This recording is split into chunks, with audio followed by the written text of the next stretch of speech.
Hello students, welcome to the lecture. आज के lecture में आप सभी का स्वागत है। अब आपको पता है हम लोग वॉइस पढ़ रहे हैं और वॉइस में भी हमने अपने 3 पार्ट ऑलरेडी पढ़ चुके हैं। पहले ही हमने 3 पार्ट पढ़ लिए। वॉइस क्या होता है हमने इस बारे में डिस्कस करा। एक्टिव क्या होता है, पैसिव क्या होता है और वॉइस के टेंस में हम कन्वर्जन किस तरीके से करते हैं ये भी हम डिस्कस कर चुके हैं।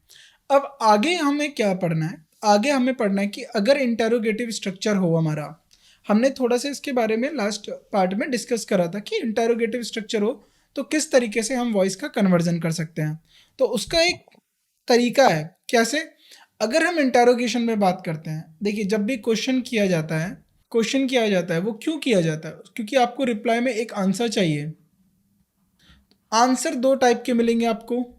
आंसर कैसे मिलेंगे? या तो यस और नो में मिलेगा या फिर आंसर आपको एक कंप्लीट फॉर्म में मिलेगा। राइट, पूरा आपको एक वाक्य के तौर पे मिलेगा, स्टेटमेंट की तरफ पे मिलेगा। तो अभी हमने बताया था कि हमारे जो क्वेश्चंस होते हैं वो इंटेरोगेटिव स्ट्रक्चर होता है या फिर इंटेरोगेटिव स्टेटमेंट होते हैं। तो अब हमें पैसिव वॉइस में इंटेरोगेटिव स्ट्रक्चर पढ़ना होता है। तो जब भी हम कन्वर्ट करेंगे किसी भी सेंटेंस को पैसिव वॉइस के अंदर, हमारा मेन फोकस होगा ऑब्जेक्ट पे। मेन फोकस हमारा ऑब्जेक्ट पे क्यों होगा? तो हमने पहले स्टेज 1 के बारे में बात करते हैं। स्टेज 1 क्या था हमारा? हम सबसे पहले किसी भी सेंटेंस के अंदर क्या पहचानेंगे? एक सब्जेक्ट और एक वर्ब और ऑब्जेक्ट। अब स्टेज 2 क्या होता है? ये तो स्टेज 1 हो गया। स्टेज 2 में स्वैप होता है, ऑब्जेक्ट यानी बदल दिया जाएगा, ऑब्जेक्ट हमारा सब्जेक्ट बन जाएगा। तो ऑब्जेक्ट हमारा अब क्या बन गया? सब्जेक्ट। राइट, तो मेन फोकस हमारा इस पे होगा क्योंकि इसके अकॉर्डिंग अब हमारे पास वर्ब आएगी। जो पैसिव फॉर्म की वर्ब होगी वो हमारे ऑब्जेक्ट की आएगी, इसीलिए हम ऑब्जेक्ट पे फोकस करते हैं। और यहाँ हमने लिखा भी है, therefore the object takes the place of the subject in the passive voice. The main verb will be in its past participle form and the form of जो टू बी यूज्ड होगा वो हमारे किसके ऊपर डिपेंड करेगा? वो हमारे object के नेचर पर डिपेंड करेगा, एक्टिव वॉइस के ऑब्जेक्ट के नेचर पे। इंटेरोगेटिव्स के टाइप हमने बात कर रहे थे, यस और नो। कुछ क्वेश्चंस होते हैं जिनका आंसर हम यस और नो में देते हैं। For example, does she write a letter. अब क्वेश्चन किया गया does she write a letter. अब इसका पैसिव फॉर्म क्या होगा? देखिए, she write a letter. Right, तो अब देखिए लेटर हमारा सब्जेक्ट बन गया, अ लेटर। अब देखिए जब मैं यहां पर, अब हम लिखते थे is written by, is written by her, लेकिन ये स्टेटमेंट है, ये असर्टिव सेंटेंस है, पर लेकिन हमें इंटेरोगेटिव में बदलना है। तो यहां पर हमने क्या करा था? डज। तो जो हम इज आएगा ना, इज, जो इज ये हमारा जो टू बी फॉर्म है, हमारा यहाँ पर जो सब्जेक्ट जो हमारा क्वेश्चन बना है वो डज से बना है। लेकिन हमें पैसिव में भी तो इसका जो मूल मूल रूप है, मूल रूप क्या है? सवाल है। तो इसका मूल रूप रखने के लिए हमने जो ये इज लिखा है, ये इज यहाँ पर आएगा। अगर यहाँ पर इज आ जाएगा तो is a letter written by her. अब ये एक क्वेश्चन बन गया पैसिव फॉर्म का। तो हमें क्या बात, किस बात पे ध्यान देना है? हमें इस बात पे ध्यान देना है कि जो हमारे सेंटेंस का मूल रूप है, मूल रूप का मतलब है अगर वो एक सवाल है तो सवाल में रहेगा, अगर वो एक जवाब है या एक स्टेटमेंट है तो वो स्टेटमेंट या उस जवाब में रहेगा। तो हमें मूल रूप नहीं चेंज करना है, हमें बस कहने के तरीके को चेंज करना होता है एक्टिव और पैसिव वॉइस में। Did they play the match. तो अब देखिए ये पास्ट है। अगर मैं पास्ट की बात करें तो पास्ट में आपने स्ट्रक्चर पढ़ा होगा। अगर मैं इसको लिखूं, they played played the match. Right, अब यहां पर मैच आ गया हमारा subject. The match was played. अब मैच के साथ वॉज क्यों आया? क्योंकि मैंने कहा था हमें ऑब्जेक्ट को ध्यान देना है, इसके अकॉर्डिंग वर्ब आएगी। The match was played by them. अब यहां पर क्या था? डिड। तो ये हमारा पास्ट का क्वेश्चन था। राइट, ये हमारा पास्ट का क्वेश्चन था। तो पास्ट में अगर हम डिड लगा देते हैं तो प्ले हो जाता है, तो इसलिए यहां पर प्लेड को हटा के हमने डिड कर दिया इसको पास्ट बनाने के लिए। अब आपको पता है इसका एक मूल रूप क्या है? मूल रूप क्या है कि मूल रूप ये है कि ये सवाल है, ये एक क्वेश्चन है। सवाल है तो पैसिव में जवाब तो मिलेगा नहीं, पैसिव में सवाल का सवाल ही बनेगा। अब सवाल कैसे बन सकता है? तो हमने गौर किया, जब हमने अपनी स्टेटमेंट को एक्टिव से पैसिव में बदला तो हमने किस बात पे गौर किया? हमारे पास एक टू बी की फॉर्म आई, वॉज। अगर मैं इस टू बी की फॉर्म को आगे लिख दूंगा, लिख देता हूँ was the match played by them, तो ये हमारा एक सवाल बन जाता है और ये सवाल बन जाता है, ये पास्ट का था, अब इसका देखिए पास्ट में वॉज प्लस प्लेड आ गया, तो कोई चेंज हुआ हमारे स्ट्रक्चर में, कोई चेंज नहीं हुआ, लेकिन हमारा जो क्वेश्चन था, हमारा जो कहने का तरीका था, हमारा जो सवाल था वो भी चेंज हो गया एक्टिव से पैसिव वॉइस में। इस तरीके से हमें ध्यान देना है। वॉट डिड शी राइट, अब क्वेश्चन क्या गया, फॉर एग्जाम्पल शी रोट, अब मैं यहां पर लिखता हूं she wrote a letter, right, a letter was written by her, written by her, तो सबसे पहले हमें इसको समझना है। अब आपने क्या समझा कि यहाँ पर सब्जेक्ट है, ये हमारी वर्ब है और ये हमारा ऑब्जेक्ट है। सब्जेक्ट हमारा ऑब्जेक्ट अब हमारा बना सब्जेक्ट, क्योंकि यहाँ पर ऑब्जेक्ट हमें क्लियर था, हमें दिख रहा है ऑब्जेक्ट क्या है, अ लेटर, और इसके बाद रोट है, ये हमारा किस में है, ये सिंपल पास्ट में है, सिंपल पास्ट, क्योंकि write wrote written simple past है, ये हमारा सिंपल पास्ट है। तो आपको पता है, आपने वो जो टेबल पढ़ी है सिंपल पास्ट के लिए वॉज प्लस उसके साथ हमारी जो वर्ब है मेन वर्ब राइट रोट, इसका पास्ट पार्टिसिपल यानी थर्ड फॉर्म आएगा रिटन बाय हर। इतना आपको समझ में आया, ऑब्जेक्ट मिला, आपने ऑब्जेक्ट लिया, उसके बाद कन्वर्जन किया टू बी फॉर्म का और रोट का रिटन कर दिया और उसके बाद एजेंट लिख दिया बाय हर। यहाँ तक हमें ये बात हमें सीधा सीधा समझ में आ गया। लेकिन मुझे ये क्वेश्चन करना है, मुझे नहीं पता उसने क्या लिखा, तो मैंने लिख दिया वॉट डिड, देखिए डिड हमने इंट्रोड्यूस कर दिया क्योंकि हमारा पास्ट का है। ये हमने सेंटेंस स्ट्रक्चर में पढ़ा था कि डिड आएगा तो हमारी जो वर्ब है वो अपनी मेन फॉर्म यानी ओरिजिनल फॉर्म में रहेगी। व्हाट डिड शी राइट, वह क्या लिखती थी, ये एक क्वेश्चन किया गया। अब व्हाट जो है ना, अगर आप ध्यान दो तो जो व्हाट है, ये व्हाट के बदले में आप एक आंसर करोगे अ लेटर, अ लेटर। तो यहाँ पर जो व्हाट है, क्योंकि ये जो हमारा, अब मैं इसमें कहूँ आप सब्जेक्ट वर्ब फाइंड करिए, तो आप क्या बोलेंगे, ये हो गया हमारा सब्जेक्ट, ये हो गया हमारा वर्ब, लेकिन इस वर्ब का ऑब्जेक्ट मिसिंग है। अब इस वर्ब का ऑब्जेक्ट मिसिंग है तो इसका जो ऑब्जेक्ट का जो आंसर आएगा, जो इस वर्ब का जो आंसर आएगा, इस क्वेश्चन का जो आंसर आएगा, वो एक ऑब्जेक्ट होगा। इस बात से हम एग्री करते हैं, क्योंकि हमने क्वेश्चन किया कि वो क्या लिखती थी। अब जब हमने बताया कि वो खत लिखती थी, वो एक खत लिखती थी, तो जो एक खत है वो लिखने का हमारा ऑब्जेक्ट बना है, क्योंकि क्रिया क्या हुई, क्रिया हुई लिखने की, और किसके ऊपर हुई, खत को लेकर, लेटर को लेकर लिखने की हुई। इस बात पे हमें ध्यान देना है।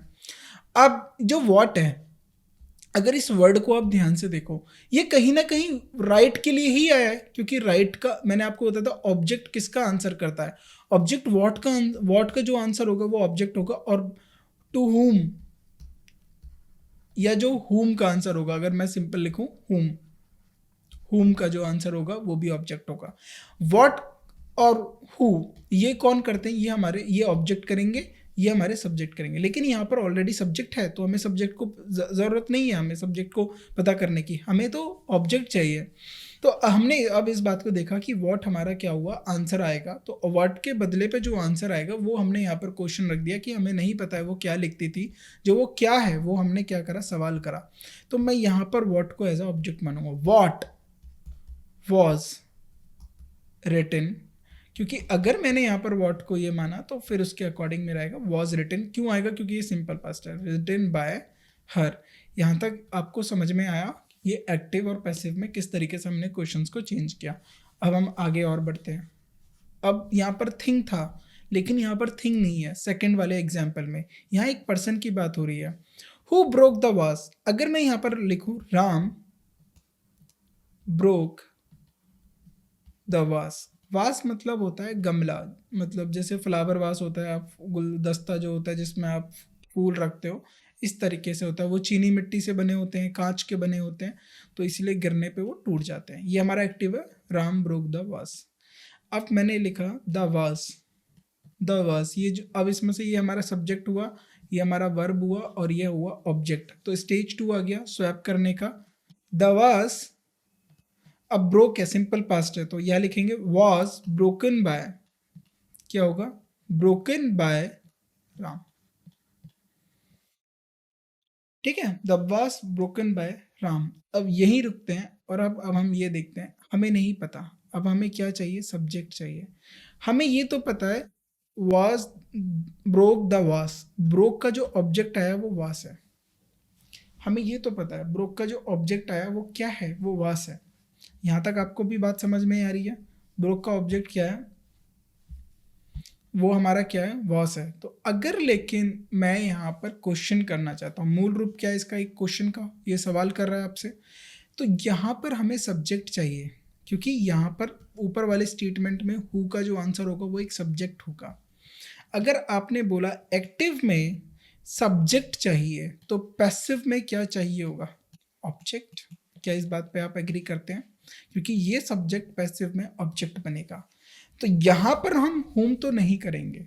अब हमें ये समझ में आया कि जब हमारा पैसिव में हमें आंसर, जो हमें पैसिव में क्वेश्चन आया है, जो क्वेश्चन आया है वो ऑब्जेक्ट को ढूंढ रहा है और एक्टिव में वो सब्जेक्ट को ढूंढ रहा है। अगर मैं यहाँ पर राम की जगह लिख दूँ हु ब्रोक द वॉस, तो अब यहाँ पर क्या होएगा, by whom, the vase was broken by whom. लेकिन ये हमारा स्ट्रक्चर गलत है, तो इसको सही स्ट्रक्चर लिखने का होगा, bye whom was the brass the was broken, was broken। तो ये इसका सही फॉर्मेट होगा, by whom was the brass broken। तो was किसके द्वारा टूट गया, तो ये द्वारा जो आया है ना ये हमारा ऑब्जेक्ट है, और द was जो है ये सब्जेक्ट हो गया was broken वर्क का। ये बात समझ में आ गई। was क्यों आ गया पहले, क्योंकि ये इंटरोगेटिव था। अब हमें इस तरीके से समझना है। तो अब स्ट्रक्चर हमें क्या पता चला, स्ट्रक्चर अब हम देख लेते हैं। डू और डज के साथ सब्जेक्ट आएगा, उसके साथ वर्ब की फर्स्ट फॉर्म आएगी और ऑब्जेक्ट आएगा। ये हमारा किसके लिए हो रहा है, ये हमारा सिंपल टेंस के लिए हो रहा है, सिंपल प्रेजेंट टेंस की बात हो रही है। तो सिंपल प्रेजेंट टेंस के को जब हम कन्वर्ट करते थे तो इज, एम, आर के साथ हम क्या लगाते थे, वर्ब की थर्ड फॉर्म। तो सेम यहाँ पर क्या हो रहा है, यहाँ पर सब्जेक्ट है, सब्जेक्ट है, तो अब हमें सब्जेक्ट हो गया, वर्ब हो गया, ऑब्जेक्ट हो गया। तो अब हम क्या लिखेंगे, इज एम आर। हम क्वेश्चन का मूल रूप वही रखेंगे, इज एम आर शी, और ही शी जो भी होगा हमारा सब्जेक्ट होगा, जो एक्टिव का होगा, ऑब्जेक्ट ये इसका जो सब्जेक्ट होगा वो आ जाएगा, वर्ब की थर्ड फॉर्म हो जाएगी, और एजेंट हो जाएगा। एजेंट कौन होगा, हमारा ये एजेंट होगा, राइट। हैव हैज़ हैड, अगर हैव हैज़ हैड आएगा तो स्ट्रक्चर क्या फॉलो होगा, have has had plus subject ये है, ऑब्जेक्ट जो है, देन बीन। अब आपको पता है हैव बीन और हैज़ बीन ये किसके साथ आता है, ये जब हम प्रेजेंट परफेक्ट का जब हम वॉइस चेंज करते हैं एक्टिव से पैसिव। और हैड बीन किसके साथ आता है, पास्ट परफेक्ट का जब हम चेंज करते हैं तब आता है। तो बीन हमेशा याद रखना, मैंने लास्ट लेक्चर में भी बताया था, जो बीन होता है वो हमारे परफेक्ट टेंसेज में आता है, और जो बीइंग होता है, B I N G, being होता है, वो हमारे कंटिन्यूस टेंसेज में आता है। इस बात पे हमें ध्यान देना है। अब कुछ मोडाल होंगे, can, could, would, should, might, इस तरीके से कुछ मोडाल होते हैं। जो मोडाल क्या होते हैं, हमारी नेसेसिटी, रिक्वेस्ट और हमारी एबिलिटी को दर्शाते हैं। तो मोडाल के साथ आएगा सब्जेक्ट, उसके साथ आएगा वर्ब की फर्स्ट फॉर्म प्लस ऑब्जेक्ट, फिर वही मोडाल स्टार्टिंग में आ जाएगा क्योंकि हमें क्वेश्चन रखना है। तो मोडाल के साथ देखिए, विल के साथ, शैल के साथ, और हमने लास्ट में भी मेंशन किया था उस टेबल के अंदर, और मोडाल के साथ तो क्या आता है, इसके साथ वर्ब बी आएगा, देन वर्ब की थर्ड फॉर्म आएगी। तो will be, shall be, written by this, तो इस तरीके से आया था, बी आया था, देन वर्ब की थर्ड फॉर्म आई थी, ये याद रखना है हमें, will, shall, modal plus be, verb की थर्ड फॉर्म। लेकिन अब क्वेश्चन करा गया है, तो क्वेश्चन करा गया है तो क्वेश्चन मोडाल पहले आ जाएगा तभी तो क्वेश्चन फॉर्म होगा, देन उसके बाद बी प्लस वर्ब की थर्ड फॉर्म आएगी। अब हमारे आते हैं कुछ जो होते हैं इम्पेरेटिव सेंटेंसेस। इम्पेरेटिव सेंटेंसेस जो क्या बताते हैं, कमांड, रिक्वेस्ट, इस तरीके से जो हमारे सेंटेंसेस होते हैं वो हमारे इम्पेरेटिव सेंटेंसेस होते हैं। अब इम्पेरेटिव सेंटेंसेस को हम किस तरीके से चेंज करते हैं एक्टिव से पैसिव वॉइस में। सबसे पहले होता है कमांड। जब आप कमांड देते हो, जैसे open the door, open the door, close the door, right, give me the pencil, तो इस तरीके से, राइट, तो इस तरीके से आप कमांड करते हो। तो फॉर एग्जांपल आपने बोला क्लोज द डोर, आपको यहाँ पर एक बात ध्यान रखनी है, जो इम्पेरेटिव सेंटेंसेस होते हैं उसमें इनका सब्जेक्ट छुपा हुआ होता है। जो सब्जेक्ट छुपा हुआ होता है वो सब्जेक्ट यू होता है। एग्जाम्पल, मान लीजिए आप रूम में अकेले बैठे हैं, अपने रूम में जिसमें आप पढ़ाई करते हैं, अपने कक्ष में अकेले बैठे हैं, और आपने बोला ओपन द डोर। आप किस अपने आप से तो नहीं बोलेंगे, क्योंकि अगर आपको दरवाज़ा खोलना है आप खुद जाके खोल के आएंगे। लेकिन जब आपने ये सवाल किया, ये बोला ओपन द डोर, इसका मतलब आपके साथ कोई ना कोई होगा। तो जब आपने ये बोला ओपन द डोर, इसका मतलब आप किसी ना किसी को इंडिकेट कर रहे हो। जब इंडिकेट कर रहे हो तो उसके साथ कोई है, तो आप हमेशा सेकंड पर्सन को बोलते हो। सेकंड पर्सन मतलब कौन? यू। यानी इसका जो सब्जेक्ट होता है वो छुपा हुआ सब्जेक्ट होता है यू। तो हमने यही क्लोज द डोर, मतलब आप किसी को कह रहे हो यू क्लोज द डोर, तो इसका पैसिव बनता है let the door be closed. Let, अब शुरुआत करें, लेट, अब क्लोज द डोर, डोर किसका है? क्लोज वर्ब, तो डोर ऑब्जेक्ट किसका हुआ? क्लोज वर्ब का। तो लेट अब the door be closed, closed का हमारा क्या हो गया? थर्ड फॉर्म, और बी आ जाएगा। तो जब भी हमारे पैसिव बनेंगे उनके साथ हम लेट करेंगे। जैसे रिक्वेस्ट बना प्लीज, प्लीज हेल्प मी, तो please let me be helped, तो ये हो जाएगा। अब जैसे ही हो जाएगा यू प्लीज हेल्प मी, तो please let me be helped bye you, command हो गया। जैसे बीइंग विद लेट, अब क्या स्ट्रक्चर हुआ? जो बीइंग विद लेट यानी बिगिन विद लेट, लेट से शुरुआत हो गया इनका। Follow with the object of the active tense, object कौन है? फॉर एग्जाम्पल मी है, तो इसका ऑब्जेक्टिव केस में ही बनेगा, right, of the active sentences. और बी उसके बाद past participle of the verb. Request हो गया, रिक्वेस्ट के साथ प्लीज के साथ लेट आएगा। देन उसके बाद वही same process, object of the active sentence, then उसके बाद बी प्लस पास्ट पार्टिसिपल। अब हमारे आते हैं कुछ इन्फिनेटिव। इन्फिनेटिव हम किन्हें कहते हैं, पहले हमें ये याद रखना है। जो वर्ब होती है हमारी, टू गो, टू के साथ मैंने लिखा गो, यानी वर्ब टू के साथ जो हमारी बेस फॉर्म होती है वर्ब की, जिसे हम फर्स्ट फॉर्म कहते हैं, फर्स्ट फॉर्म कहते हैं, उनको जब हम इस तरीके से टू के साथ लिखते हैं तो उन्हें बोलते हैं हम इन्फिनेटिव। उन्हें क्या बोलते हैं हम? इन्फिनेटिव। ये हमें इतना अभी जानना है। तो एक्टिव वॉइस में किस तरीके से होगा? सब्जेक्ट दे दिया जाएगा, मेन वर्ब होगा उसके साथ। अभी हम इसके ऊपर एग्जांपल देखेंगे, तो अभी हमें स्ट्रक्चर को देख लेना है। मेन वर्ब हो गया, टू हो गया, फिर इन्फिनेटिव, यानी मैं ये कर दूं बेस फॉर्म ऑफ वर्ब, तो इसकी जगह मैं ये लिख देता हूँ इन्फिनेटिव होगा, इन्फिनेटिव होगा, प्लस ऑब्जेक्ट हो गया। अब इसका पैसिव कैसे होगा? ये जो ऑब्जेक्ट है ये हमारा सब्जेक्ट आ जाएगा, प्लस मेन वर्ब आ गया, टू के साथ बी आ जाएगा, plus plus past participle of the main verb, यानी इसकी पास्ट पार्टिसिपल बन जाएगा, plus by, plus agent mentioned. Example, they hope to complete the project. They hope to complete. अब देखिए बात क्या हो रही है, अब यहाँ पर सुनिए, दे क्या हो गया हमारा? दे, ये यही रहेगा, they hope, they hope to complete the project soon. तो दे होप का हमने यही रखेंगे पैसिव वॉइस में, they hope to be completed. क्या होप कर रहे थे? To be completed, completed by, right. तो ये हो जाएगा हमारा बाय देम। तो प्रोजेक्ट किसके द्वारा कंप्लीट किया जाएगा? उन्हीं के द्वारा होगा, by them soon, right. He claimed to have completed, अब एक्टिव वॉइस आ गया, he claimed to have completed the assignment.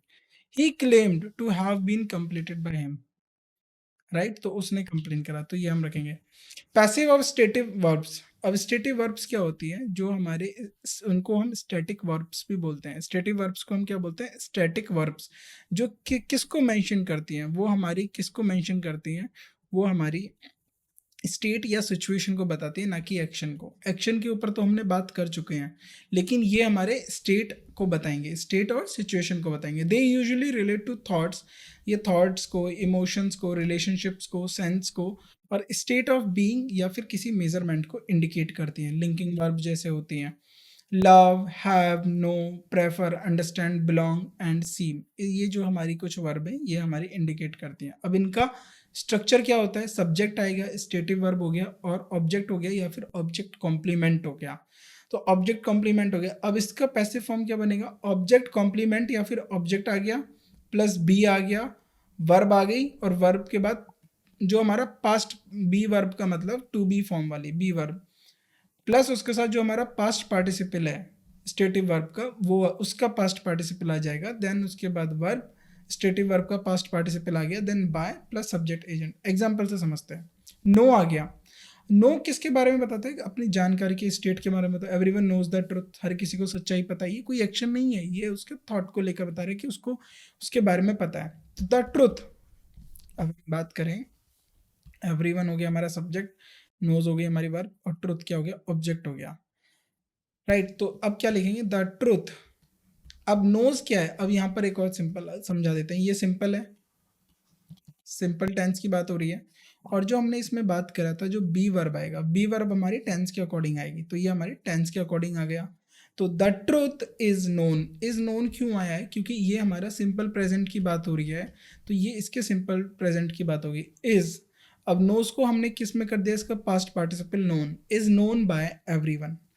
ओ, ओ मतलब जब आप किसी से पैसे लेते हो, आई ओ हिम $5, या मैंने उधार दिए किसी को या लिया आपने, तो उसके लिए हम बोलते हैं आई ओ हिम $5। तो $5, अब देखिए डॉलर्स आ गया तो आर आएगा, are owed by me to him, right. तो बाय मी टू हिम, तो इसके देखिए अब ओड के दो हो गए हमारे। एक तो I owed to whom him what $5। तो यहाँ पर दो अगर आपने ध्यान दिया हो तो ये हमारा इनडायरेक्ट ऑब्जेक्ट हो गया और ये हो गया हमारा डायरेक्ट। तो हमने डायरेक्ट से शुरुआत करी है, डायरेक्ट ऑब्जेक्ट लिया है द $5 ओड बाय मी, और इनडायरेक्ट को हमने किससे लिखा है? To him. अगला आता है बिलोंग। बिलोंग हमारा वर्ब है। This book belongs to Mary, the book is belonged to by Mary, the book is belonged to by Mary. See, in some context में हम लिखते हैं I see the mistake is seen by me. अब हमने यहाँ तक अपने concept सीखे, हमने देख लिया किस तरीके से वॉइस में डिटेल्ड यूज होता है हमारे स्ट्रक्चर्स का और इन सब का।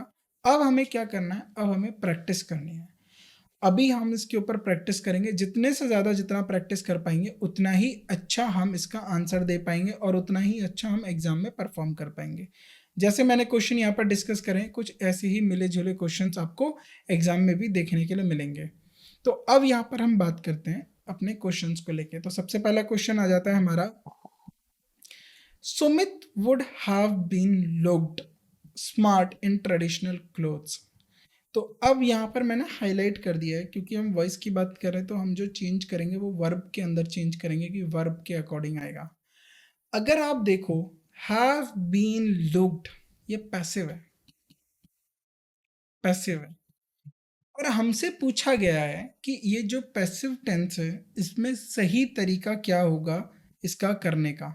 तो Sumit would have been looked, अब जब हमने इसका पैसिव लिया तो ये पैसिव किसका बना होगा? अगर हम बात करें, ये जाहिर सी बात है हमारा परफेक्ट टेंस रहा होगा, परफेक्ट टेंस रहा होगा। हैव बीन लुक्ड किसका बना होगा? हैव लुक्ड का, हैव लुक्ड का हैव बीन लुक्ड। यानी अगर मैं इसका एक्टिव में कन्वर्जन करूं तो एक्टिव में ये क्या हो जाएगा? Would have looked, would have looked. तो यानी जाहिर सी बात है ये पैसिव है और ये इसका एक्टिव है, ये आपको भी समझ में आ गया है। तो वॉज लुक्ड तो होगा नहीं, राइट। वुड भी लुक्ड नहीं होगा और ये भी नहीं होगा। अब सबसे ज़रूरी आता है क्या इसका एक्टिव बनना ज़रूरी है, क्योंकि हमें इस वर्ड को भी ज़रा ध्यान देना है। No correction required. देखिए जब हमारे लुक की बात करते हैं ना, लुक जो होता है हमारा लिंकिंग वर्ब होता है। लिंकिंग वर्ब क्या होता है? आप अच्छे लग रहे हो, आप कैसे लग रहे हो, आपके बारे में बताता है, आपको एडजेक्टिव देता है।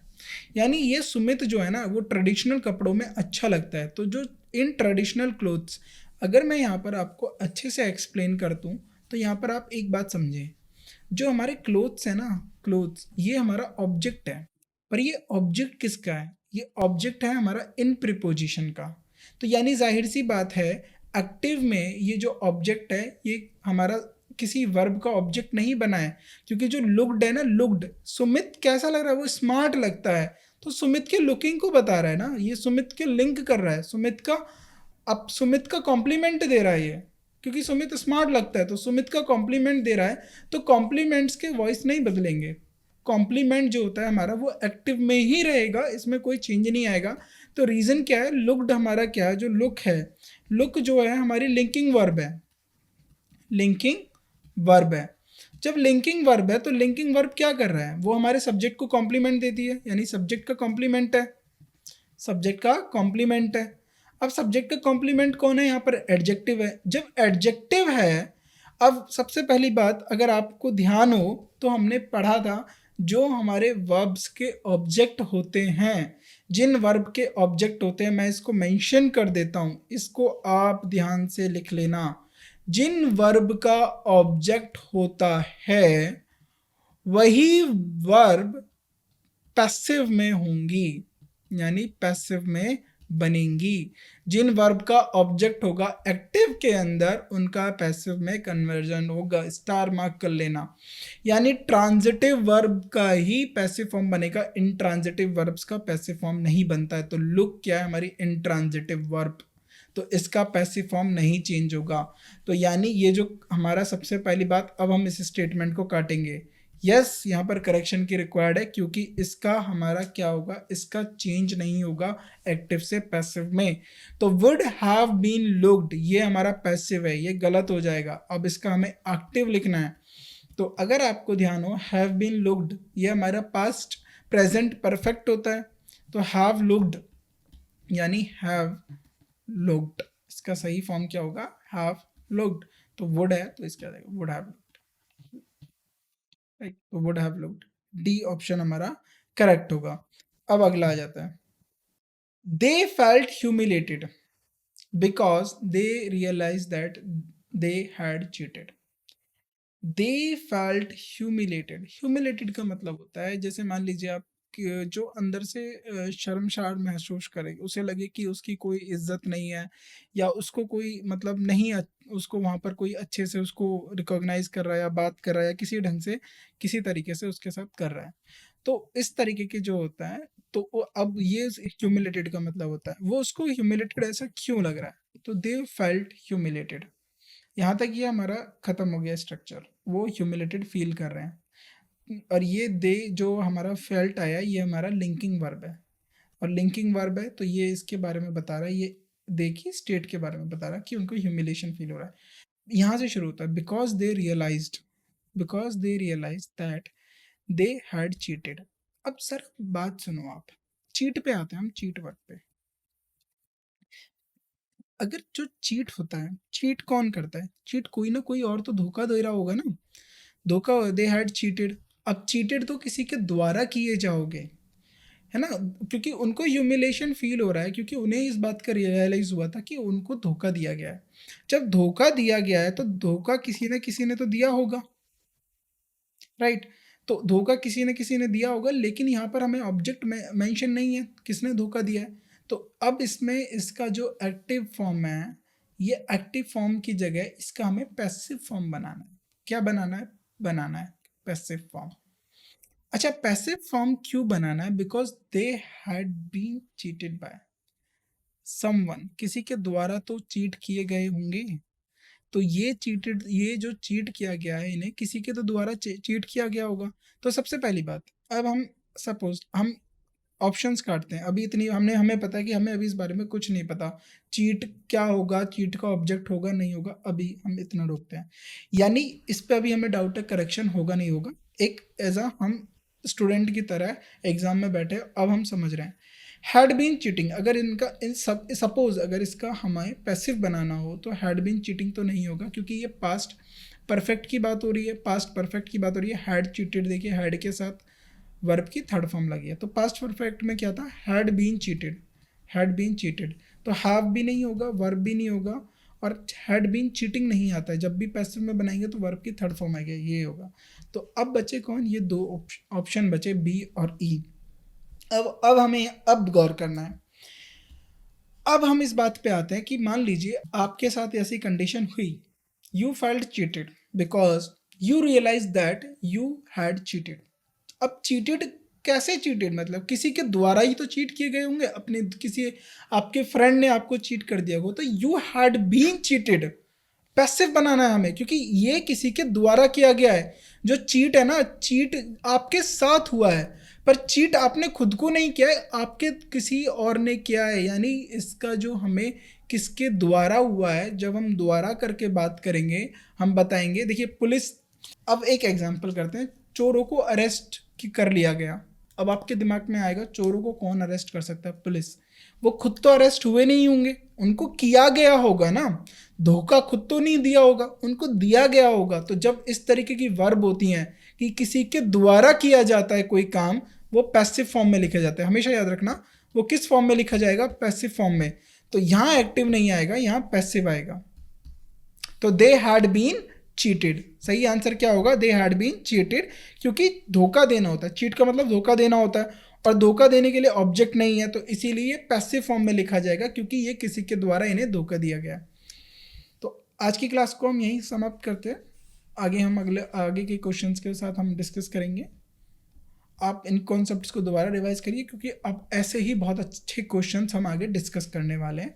Thank you so much. और इस तरीके के क्वेश्चन से क्या होगा, आपके एग्जाम्स में अच्छा स्कोर आएगा और आप सोच पाएंगे, क्योंकि एक्टिव पॉसिव वॉइस है, जितना आप अच्छे से सोच पाएँ उतना ज़्यादा आप अच्छे से कर पाएंगे। Thank you.